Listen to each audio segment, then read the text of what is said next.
Hello, hello, Stephanie Zima here, Walk It Free, where we heal, connect, and level up. Now, leveling up relationships is really, really important because it makes us feel good, okay? We are people, we are humans, and humans are designed to be in a tribe. And when we are alone, when we feel like we are not, like even if you're an introvert, you still need to feel like you matter. You still need to feel like you belong somewhere, right? You have a tribe, you have safety net, you have people somehow that are loving to you and that are supportive of you. So even if you're introverted, you still need people, right? Okay, and some people are speaking a love language of gifts, receiving gifts, and it's not about materialistic things.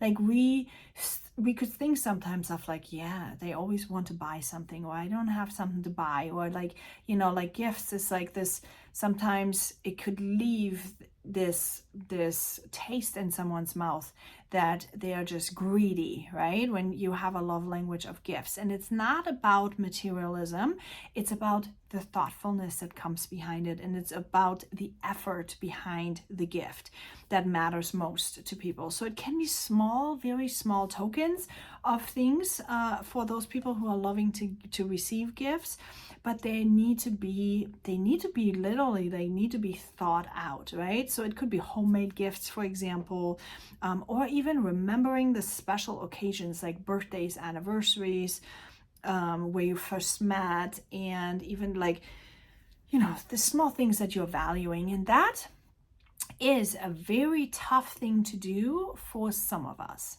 okay? Some of us who usually, like if you're somebody who remembers all these things and you're really good at it, then it could very well be that either words of affirmation, but also gifts could actually be your love language, because you do that all the time for someone else. Now, if you are not doing that for someone else, that doesn't mean that you're not loving them. It doesn't mean that you are like, it's just you show it in a different way. But being with somebody who has that love language, like gifts, it is really important to put some effort into it, right? If you just give somebody a gift card who speaks love language of gifts, they're not going to feel appreciated. They're not going to feel loved. They're not going to feel like you care. And when you don't care, it makes them feel like they don't matter. And when we think we don't matter to people, that's where the storm really starts. Like that hurt inside, that's where it really starts. It starts with us not feeling that we matter to people. It's a survival instinct. It's a survival need people have. They need to matter, okay? And so, gifts can be just alone, like what you make for them. Again, I said that yesterday with the words of affirmation. If you need ideas on how to speak the love language of gifts, you can Google it. You can say, give me examples of, but what's really more important, what I want to get into here now, is the fact that you identify it with the people that are in your family or in your surroundings. Like, you can let them do that test as well. You can have the conversations with them. You can try it, like with children, for example. You can see what makes them feel loved, right? If you do this for a week, you give them small little things every week, right? And you kind of see, does it make them feel good? Chances are that they have a love language of gifts. And yes, it can be like all the love language. It has to be intentional. It has to be an act of intention to speak that and to implement that in our life. And sometimes we could think like, oh, it's exhausting to have to do all those different things.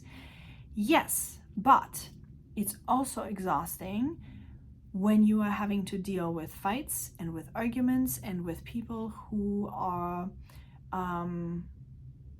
having a hard time with each other. That's also very exhausting. And I have to tell you, I think I was reflecting back. My daughters, usually they get along very, very, very well, and they play together nicely, and they can handle each other, right? And I've been asked this so many times because many mothers are struggling with the fact that their siblings are not getting along, and that they are not having a good community at home. And I was thinking and reflecting on that, like, why are my children different? Why are my children able to play with each other? And I do have to say, I think it's because I intentionally spoke all these love languages to my children all the time, every single day. When they were little, they can't really tell you what makes them feel loved, but when you speak all languages together, words of affirmation, gifts, acts of service, and touch, obviously, right?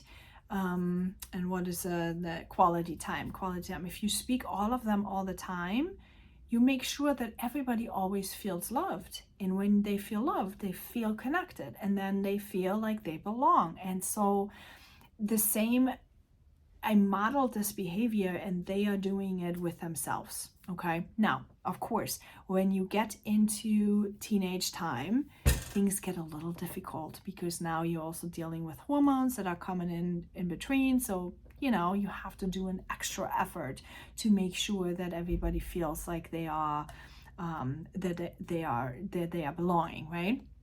But yes, so that's basically what it is. So gift giving, put some effort in it. I know it's going to be worth it.